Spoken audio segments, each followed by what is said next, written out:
right. Well, thanks to everybody for introducing themselves. Danny, if you're with us, we're very excited to have you. And the first thing I wanted to do was share something down memory lane. This is Danny on a magazine cover 8 years ago, predicting that the FERC was going to adopt the XBRL format for all of these reports, and predicting all the wonderful things that it would do. It would allow us to go to the cloud for reporting, and it would allow us to use the data for business intelligence and comparisons and disclosure research. So Danny, kudos. The thing you said 8 years ago is actually happening.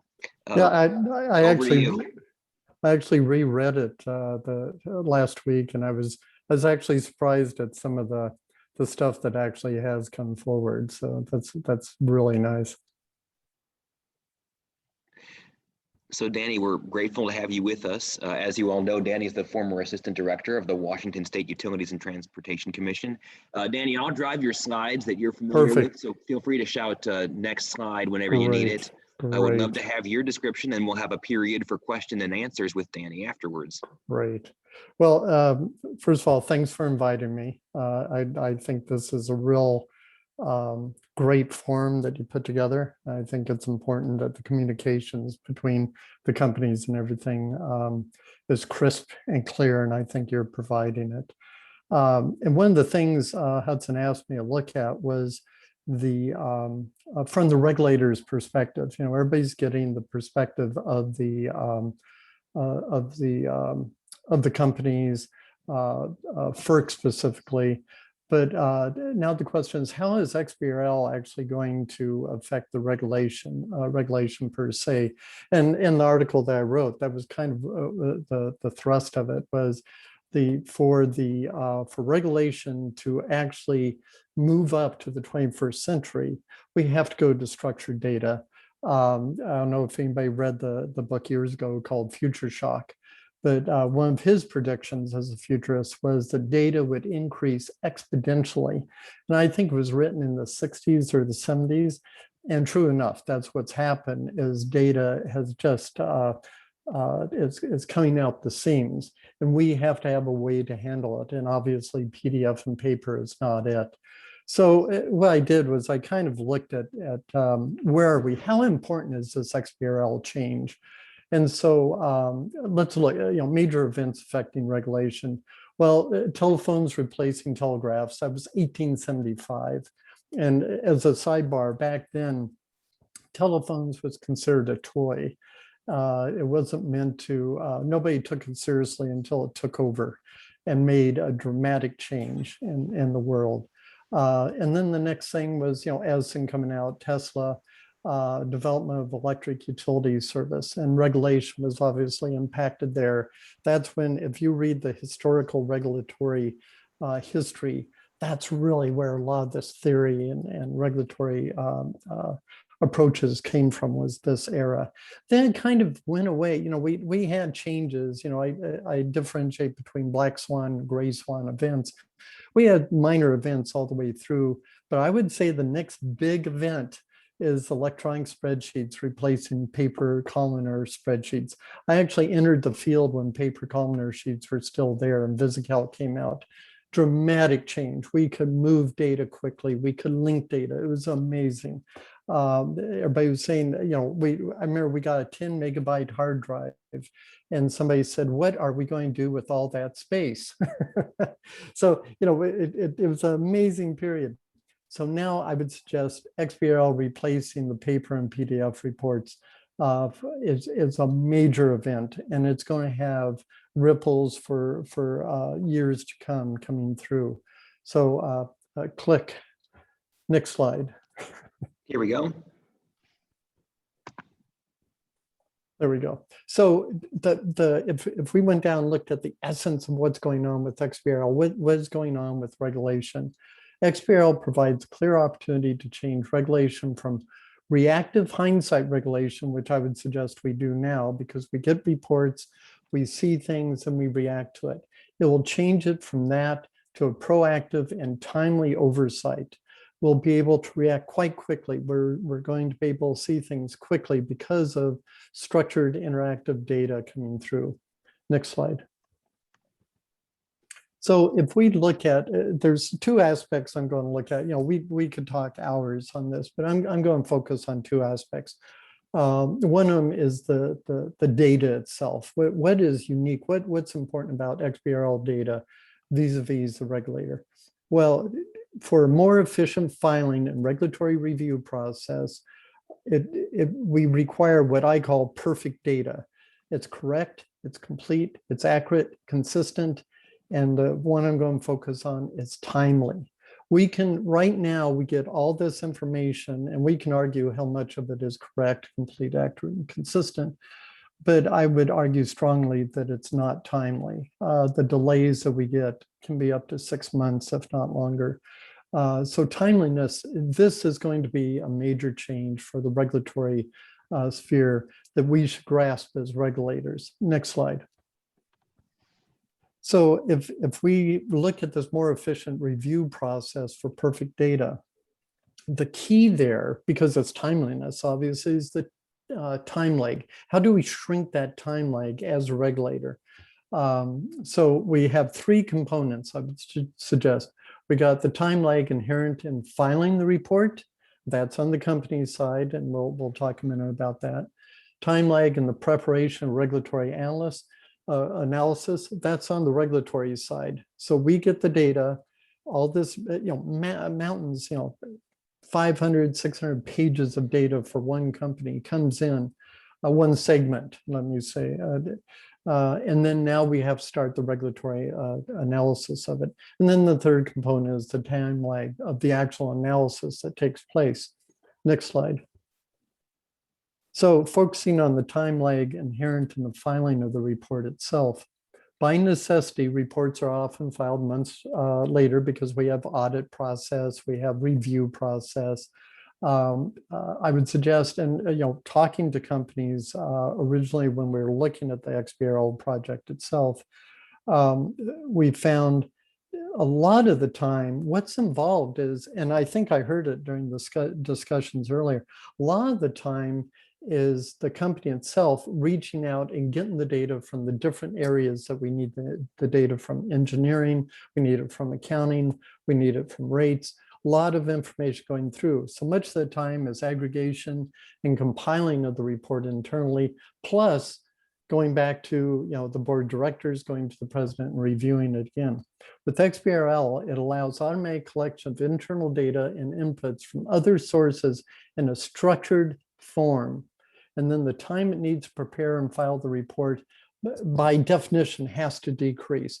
When we can link in a structured way, in a consistent way, the data from all these sources within the company, that report is going to come together much faster. The review process should not be affected. It should not be rushed, but we're going to end up with more time when the final report is done. Go ahead, next slide. So now we have the time lag in the preparation of regulatory analysis. So the company completes its process, it brings it forward and files it. And like I said, you've seen these reports. They're 500, 600 pages. And if you have two segments, you have electric and you have a gas segment, we have 1,000 pages. And I always tell the story where in many commissions, what happens is the new guy, the new person on board, gets to compile all this data, and they sit down from this massive spreadsheet and they start putting in the data, right? So here's what happens. Currently, a regulatory analyst must manually input the data from filed reports into spreadsheets, which involves locating the relevant data. And that's, they're flipping through, and that's part of the training opportunity of the new person because they have to learn the FERC form, right? Then they enter it, they validate it, they find out they have mistakes because there's never perfection, right? And after the mistakes, they re-enter it, and they finally have a spreadsheet that has no errors under theory. Well, XBRL provides a substantial increase in the productivity because all data will already be validated and tagged. It will be perfect data. So this component will be removed, realizing that a third, analysts have said at least a third of an analyst's time is in the preparation of the data itself. It's absolutely amazing that if we can move that preparation out, we remove that time lag. and for regulatory sense also, we have PhDs, people with master's degrees, CPAs, working on data input. This adds such a level of efficiency. Like I said, I think it's close to a black swan event. Danny, I've got one question, if you don't mind me breaking in. When you say Yes. regulatory analyst, I assume you mean a regulatory analyst who works for the regulator, whether Washington State or the federal one. Is that right? Absolutely, absolutely, because they're under the same scenario. They're putting together the same data. And matter of fact, thank you for bringing that. It's not just the company, but it can be public councils, it can be other interested parties, it can literally be newspapers. So all those people are looking at. Thanks for mentioning that. Next page, next slide. Okay, so there's a lot of technical terms in this slide. Could you define oodles? Oh yes, that's my favorite. Thank you. That's my favorite. The other day I was looking for. I wanted to replace the word lots of things. I went, I just don't like lots. So I went to a thesaurus and I smiled when I said oodles. When I saw oodles, I thought that was great. I believe it's from the Latin oodolus, meaning lots. But so I couldn't resist putting in oodles. In the world of Google, oodles works for me. So financial models. So now what we've done is we've been able to decrease that the time lag in the preparation of the report itself, preparation of the analysis. And what goes along with that also is consistency. And consistency, I'm not sure how many of you experienced this. I experienced it in my career. Depending on the analyst doing the work, the process would change year to year. Well, this actually puts in a pretty solid structure that is optimized, and we don't have to worry about that anymore. So now let's look at the actual analysis itself. So financial models, when complete, distill, analyze, and evaluate oodles of information. Models are often result in information overload. And the little story I told you about getting the new person on board that takes the FERC reports and puts it into this massive spreadsheet. Well, 10 times out of 10, 9 out of 10 times, what you have is you have this large spreadsheet filled with current data, and it really doesn't provide true information. And then everybody goes off and does their stuff.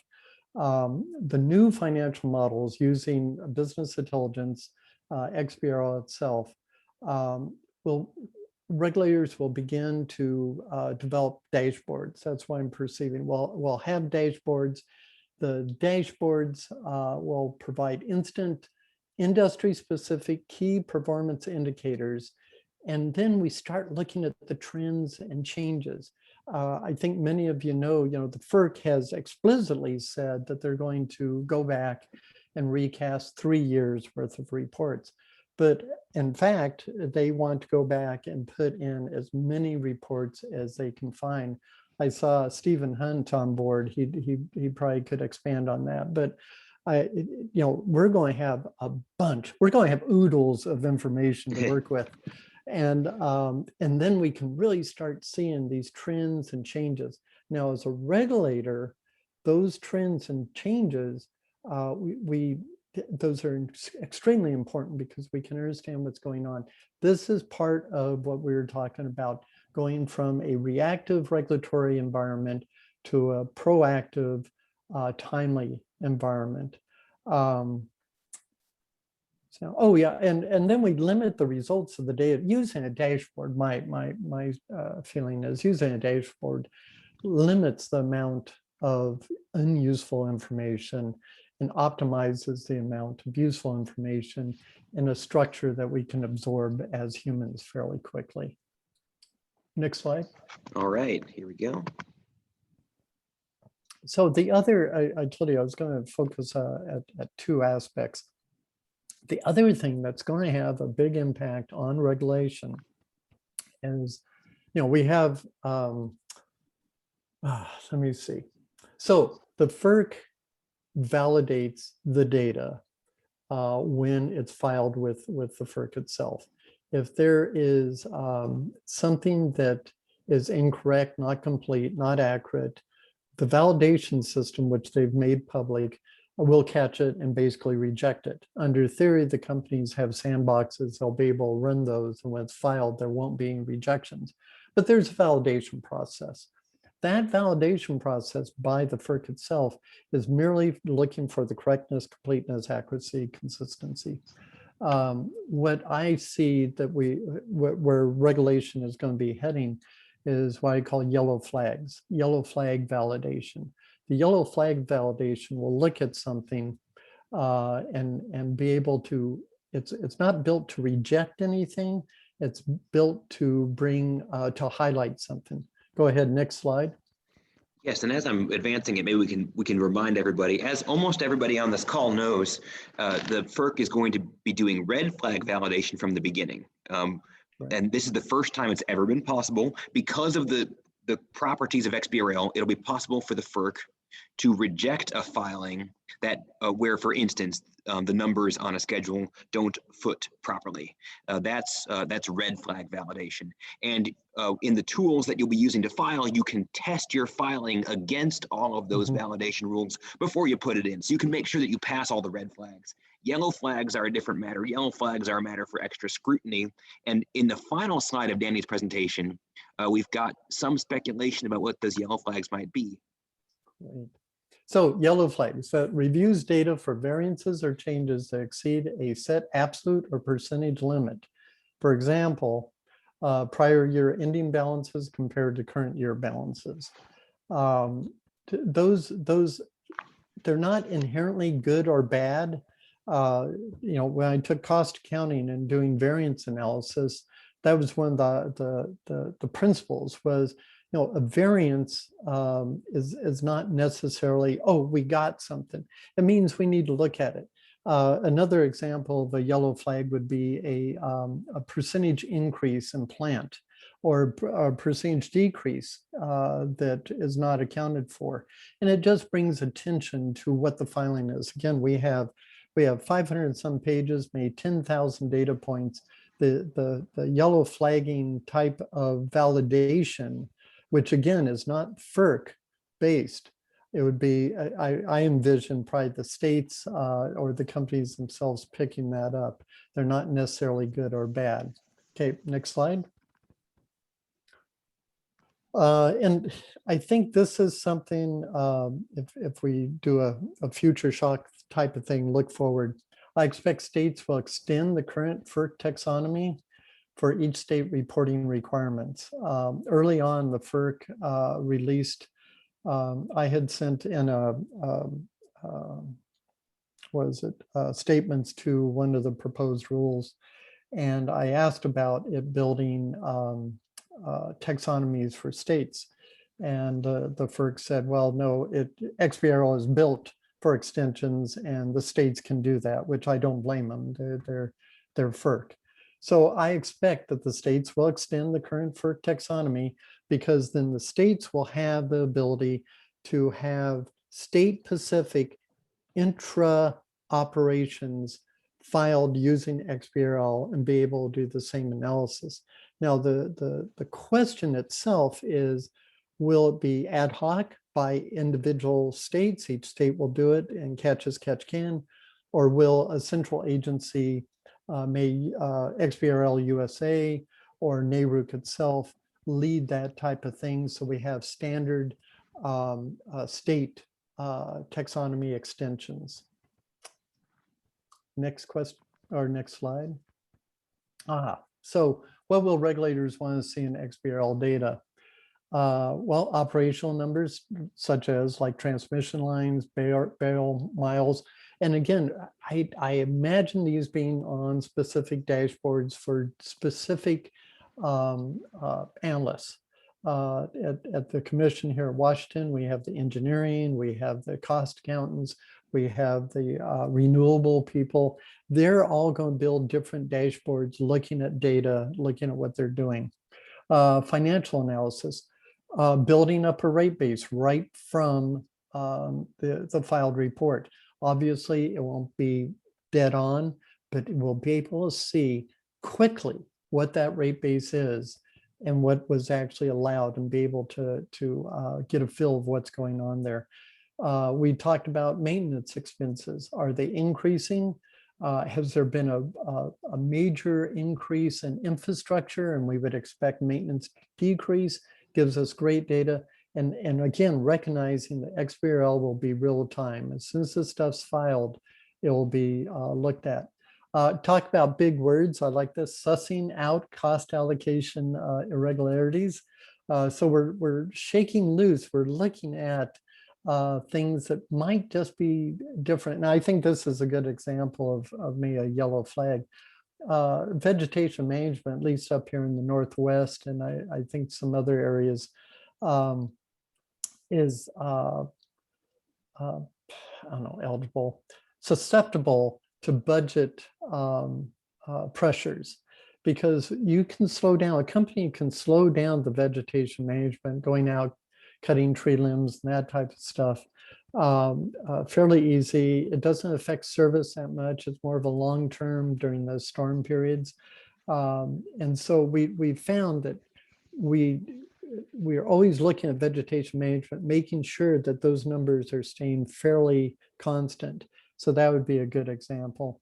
Interactive data changes of regulators' position from reactionary and proactive. That's kind of where I've been kind of hammering on, that because of interactive data, we're really going to be able to step up our game and work more with the companies in a timely manner. Well, Danny, thank you so much. We certainly want to put out the call to questions. As most of you know, how is all this going to be happening? Where do these dashboards come from? Well, there's one tool that exists so far, the FERC Pro Data Hub, which many of you have seen, is the tool that can do this. It can pull the filings, pull the XBRL data, and put it into these dashboards and give you these KPIs automatically. And we've worked with many of you who are on this call on designing what those are going to be. So for example, for you pipelines, we're going to calculate operating expense per barrel mile, because you've been asking us for operating expense per barrel mile. For you electric utilities, we've been calculating rate base. We pull that out of your Form 1 and we automatically serve it up to you. And for the regulators that will be using our data hub, we'll do a similar thing. What all this means, we hope, is that regulation will get more effective, that there will be less managing oodles of numbers, and there will be more having the substantive conversations, and that's better for everybody. I would love to pull it open for questions, either in the chat window, or if anybody would like to speak up to ask questions for Danny, who knows this stuff so well, having worked on it for decades at the Washington State Utilities and Transportation Commission. Any questions for Danny? Yeah, what I want to throw in real quick too is, remember when the XBRL, the taxonomy itself isn't a annual report tool, and that's all it is. It's the other way around. The annual reports use XBRL, but what I expect in the future, what we're going to have is we're going to have all sorts of filings coming in through XBRL, including rate case filings. We'll have rate case filings, we'll have compliance filings, we'll have all sorts of information coming into the commissions using the XBRL format and taxonomy. So it's not just limited to the annual report. So when you look at it as a company, as a regulator, I suggest, open up your field of vision and kind of brainstorm what else could we pull data in and work with. Fantastic. Well, I'll make the call again for questions. And there are one or two people that I know probably have questions, and I'm even going to pick on Dean from Workiva in case you'd like to. Dean, yeah. Dean's here, or Anand from our partner Iris. If anybody else has questions for Danny, either from the perspective of a filer or from the perspective of somebody who is going to be using the data, maybe using the FERC Pro Data Hub or maybe some other method in order to do analyses. What other questions for Danny? I've got a couple if we hear none, but I heard somebody unmute. Fire away, the person that unmuted. I'll be the unmuter, the first unmuter. Hi, Danny. Nice to see you again. Yeah, good talking. So have you produced any documentation about increases of analyst efficiency by moving to data from documents? No, it's Ando, you kind of see what's going on. And I think it's fairly early in the game. I wouldn't think that once the states, of course, I'm state oriented. Once the states get more aware of the power of XBRL, that kind of study will happen because legislators are going to like to see that type of productivity increase. But at the moment, I haven't heard of any. I bet you've heard this. I know, what was it? One of the Scandinavian countries, I can't remember which one, they did a study, but that was a decade ago or something like that, as far as the water boards, if I remember right. They did some study on that, and it was a dramatic increase after the learning curve. They found a fairly strong learning curve, but then that productivity just skyrocketed. Yeah, you would hope that FERC would, as this rolls out, and it sounds like from a lot of the folks that are from the regulated entities on the call, they'd be happy to, by the end of 2021, when they can know they have achieved efficiency improvements, speak about them.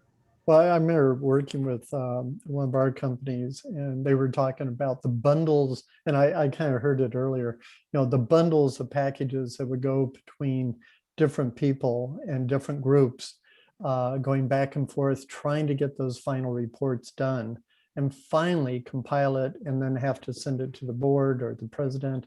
Very, very, we used to call it the Nike network, where you had to actually, the sneakernet. And the productivity must be absolutely huge. Yeah.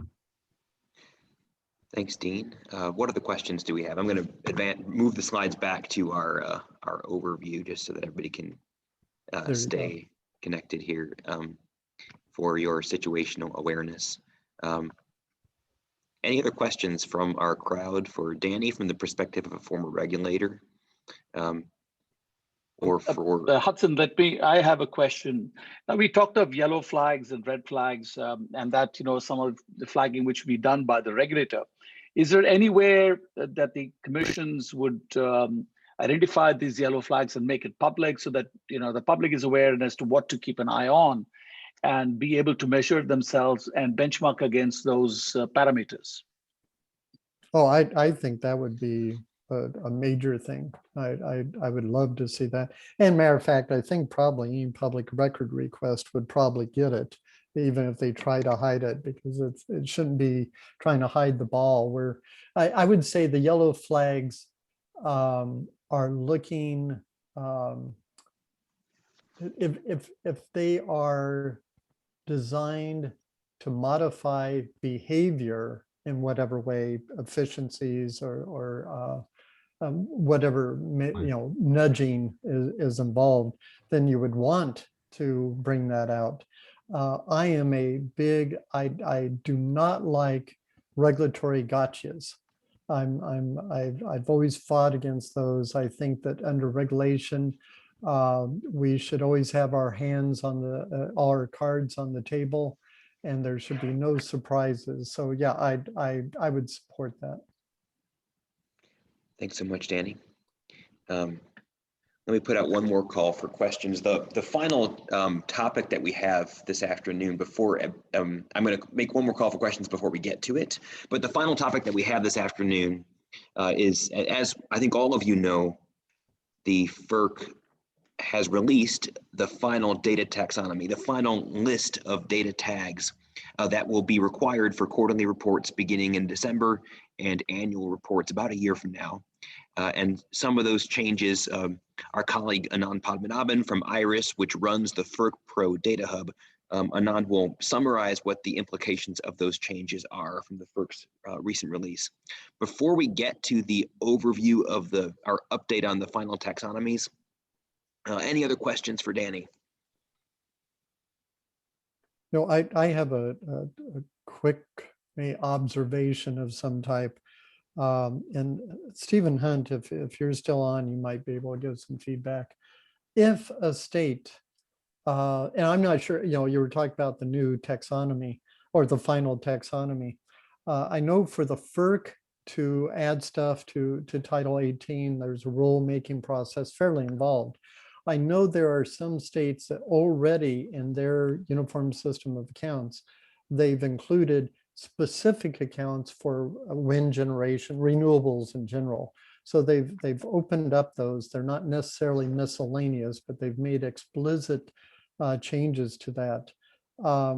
What would be, I assume, and this is a question, it's an opening question. I assume that there would be no federal regulatory pushback on extensions that would expand the detail underneath the FERC without going above the FERC, if that made any sense. They're not creating any accounts, it's the accounts within those parameters. Yeah. Hi, Danny. It's good to hear from you. This is good. Stephen. And good question. So if I understand it correctly, what you're contemplating is that there's basically a minimal amount of extensions and data that's required to be submitted in the FERC Form 1. But in this XBRL taxonomies, that a utility could be able to have elements beyond that would be able to provide additional data. Right. And when it's rendered for the FERC Form 1 for FERC filing, it would only produce the rendering needed for FERC. But that same taxonomy, when it's rendered maybe for a state, would have more detail as well. Perfect. That was well. I wish I said it that well. Yes, that was great. I don't think that would be a problem at FERC. I don't think a problem at all. And, because one, you're complying with what FERC is offering. And also it provides for the flexibility with, limited amount of extra work to comply at the state level as well. So that makes sense to me. And I didn't think about that. And I think that's part of the interest in kind of like being a part of these meetings, to kind of see these additional ideas and ways by which the data can be used. Right. Yeah, and there was a prior comment about the what was it, the red flags or yellow flags that may be raised by identified from experience of things to do, not to do, or just things that may not make sense. And although I'm not FERC anymore, I can't speak to what FERC staff will do going forward. My general position is that they would be open to hearing those type of user needs. And I don't think that FERC staff was, and I don't think it is now, a gotcha type of mentality. But they would want to provide as much information as possible to be able to help companies comply. And that's what the Division of Audits and Accounting was really all about. And I think it really would require just that communication. I think that the outreach and communication with the users from the FERC filing set of users to be able to articulate the desire and need for that type of information would then go a long way to make those processes and communications occur. I can answer one more thing from the standpoint of FERC Pro. We do have customers asking us if our filing solution can do state filings. Obviously, if the states don't adopt XBRL, then we can't do a filing in XBRL because they want PDF. What we do hope to do in the future is adjust the filing solution from Iris Carbon so that it can at least cough up the PDF. And the reason why we think we can do that in the future is because the state filings are often pretty derivative of the FERC filing. So designing that is our goal for 2022. But it doesn't solve our entire problem, because right now, if you use our data hub, you can only get the FERC filings. Obviously, you can't get the state filings because the state filings are in PDF. The data hub can take in everything that's in XBRL. And so when you do your analysis using the Data Hub, you're going to be limited to what gets filed with and then published by the FERC. We hope that the states will follow what you said, Danny. I mean, Danny, you were a state regulator. We hope that everyone will see the light and that eventually they'll move to the same format to make both the filing solution and the Data Hub more versatile. We're all going to definitely work on that together. Let's move, since we just have a few minutes left. I'd like to call on our colleague Anand Padmanabhan from IRIS. As you all know, IRIS Carbon is the filing solution within FERC Pro. Anand designed most of it, and so there's few people that know as much as he does about the taxonomy that the FERC has published. I guess our colleague Philip Engel, who designed the taxonomy, maybe might know a little bit more. But outside of the FERC, a lot more. Anand knows the most. Anand, would you give us a quick update on the announcement that the FERC made last month? Yes, so thanks, Hudson. The changes are, fairly cosmetic in the sense that some new labels have come in, some efficiency has bought in some of the changes to the naming conventions of the various labels. Form 6 has seen some changes in terms of element additions and element replacement. So we are putting together a note which will address and give you indications as to what are the changes that have been done, so that we can be releasing once Philip has also had a review of that document. We shall be sharing with the community, and that which will give you a better understanding. There have been some improvements in terms of some work has gone into the calculation link base to make it less technical. This is where all the additions and subtractions are done.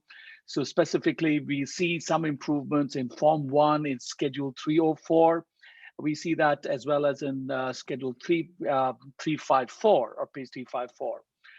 Form 2s, there have been hardly any change, except for there is a change in the dimensional structure, in the naming of the dimensions, so on and so forth.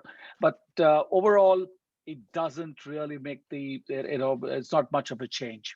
That's good to hear. I think, yeah, so it is a transition from the old taxonomy to the new taxonomy is not going to be difficult for any of the vendors or any of the products out there, but they're fairly cosmetic. So, but we shall be releasing a note which will give you all those details. May not be able to list out all the elements and all the changes, but we will definitely highlight in which forms, in which schedules you will see a change and what kind of changes is seen in those forms. Roughly, in overall, about 10,000 elements. You see there are some additions of elements in Form 1, but in Form 6, we do see some shift around renaming and some renaming of elements, but that's not going to change how the form looks. So that has not changed at all. So structurally, the form will probably be the same. And this is what we'll do going forward. And Anand, I want to ask you for your thoughts on this. Whenever the FERC changes this list of data tags, we will change the filing solution and the Data Hub to reflect those changes. So if the form changes, then so will your workflow, and we'll tell you when it happens. So we hope to make that easier than the way things used to be, which is the FERC would release some kind of a document that said you have to report something new, and then you'd have to figure out what it was. Anand, any thoughts on that? Yes, I don't think, there will definitely be a time, they will definitely announce a change, and they will give some time for the market to react to it. Of course, you will go through a review process, and that's a standard procedure with most XBRL taxonomies, where, the taxonomy is released in advance before it is made formal and official, and then a time is given to adopt that change. So while the change is announced, we will definitely be announcing and bringing it to the market as part of the professional group, as well as customers to the product. Thank you, Anand. And actually, I see Philip in the time while Anand was talking, I realized that our colleague Philip Engel, who built the taxonomy for the FERC, is actually with us. I know it's probably late in France where you are, Philip, but if you've got anything to add, would love to have you come off mute and just add any other thoughts you may want to share. Sure. I think the first thing is I have to confess that most of the changes that happened between the original taxonomy that was posted earlier a few months, several months ago, and the changes that were just put out last month, I didn't actually work on, just at a high level advisory capacity. So I'm working through to figure out, like what are some of the details of the changes they've actually made since then, because there was FERC was starting to move into making those changes themselves. No problem. So Thank you, Philip. Processes that I'm still working through myself. All right. Well, that's been our hour together. Our goal for FERC Pro is to be hosting this group meeting once a month to provide you the chance to connect with each other and to provide you with intelligence about the FERC's requirements as we all work toward that deadline coming up this December. If you have any questions about any of what we've talked about, please feel free to contact any of us at HData. We will be publishing out this presentation and the slides for you to forward to your colleagues if you'd like to. To everybody, thank you so much for joining us this afternoon. Have a good week. Bye for now. Thank you, you too. Bye-bye. Hey, Thank you. see you guys. Thank you. Bye. Bye-bye. Bye.